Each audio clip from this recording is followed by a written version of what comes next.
Hello বন্ধুরা, কেমন আছো তোমরা? আশা করছি সবাই ভালো আছো। আমিও ভীষণ ভালো আছি। চলো আজকে তোমাদের সাথে একটা রেসিপি শেয়ার করছি। জানি কম বেশি তোমরা সবাই এটা রান্না করতে পারো, তবুও আমি যেভাবে রান্না করি তোমরা খেয়ে দেখতে পারো। আর কিন্তু রেস্টুরেন্টে বা বাইরে থেকে তোমরা খাওয়ার ইচ্ছা হবেই না, তোমাদের বাড়িতে আর কি করে খেয়ে নিতে পারবে এইভাবে বানিয়ে। দেখো, ফার্স্টে আমি একটু চিংড়ি মাছ দিচ্ছি, চাউমিনের মধ্যেই দেবো। তো জাস্ট গার্নিশিংয়ের জন্য, তার জন্য আমি সামান্য অল্প কিছু চিংড়ি মাছ ইউজ করেছি। চিংড়ি মাছটা দিয়েছি, একটু সয়া সস দিয়েছি আর একটু রসুন বাটা দিয়েছি। এতে কিন্তু টেস্টটা দারুণ আসে। তোমরা একটু করে খেয়ে দেখতে পারো, এইভাবে দারুণ লাগবে কিন্তু, একদম রেস্টুরেন্ট ফেল। বাড়িতে কোনো গেস্ট আসলো তোমরা এইভাবে করে দিতে পারো, তারাও কিন্তু একদম চমকে যাবে এবং তোমাদের রেসিপিটা জিজ্ঞাসা করবে যে কীভাবে বানিয়েছে। বিশ্বাস করো, এই টেস্টের সাথে রেস্টুরেন্ট হার মানাবে। চলো, এটার মধ্যে বেশ কিছু সবজি দিয়ে নিচ্ছি।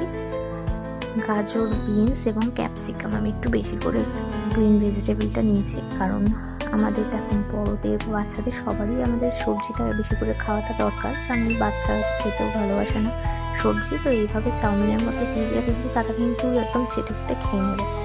তো দেখো, আমি একদম সামান্য তেল নিয়েছি। তেলের মধ্যে ওই যেই তেলে আমি চিংড়ি মাছটা ভেজেছি সেটাতেই কিন্তু আমি পেঁয়াজটা ভেজে নিয়েছি। হ্যাঁ, পেঁয়াজটা ভাজা হয়ে গেছে, একটু হালকা লালচে হয়ে গেছে, তখনই আমি কিন্তু বিনসটা আগে দিয়ে নিয়েছি। বিনসটা দেখবে একটু কাঁচা কাঁচা থাকে, যার জন্য আমি বিনসটা দিয়ে নিলাম ফার্স্টে।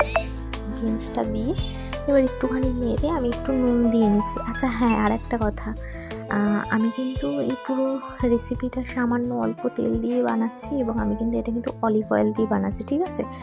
তোমরা এটা অলিভ অয়েল দিয়ে করে খেয়ে দেখতে পারো, ভীষণ হেলদি এবং কোনো রকম অ্যাসিডিটির সমস্যাও হবে না, কোনো রকম শরীরে কোনো রকম প্রবলেম হবে না। খেয়ে দেখতে পারো, ভীষণ লাইট হয় এটা, দেখতে লাগবে ভীষণ রিচ, বাট ভীষণ লাইট হয়। তো দেখো, আমি একে একে সব সবজি দিয়ে দিয়েছি, গাজর কুচি দিয়ে দিয়েছি এবং ক্যাপসিকাম কুচিটাও দিয়ে দিয়েছি।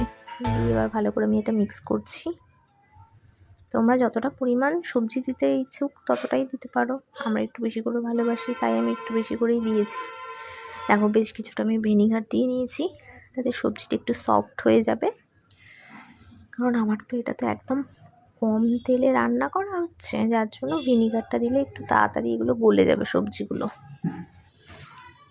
তোমরাও ভিনিগারটা ইউজ করতে পারো। দেখো, এটা কিন্তু খারাপ না, কোনো রকমই এটা খারাপ না।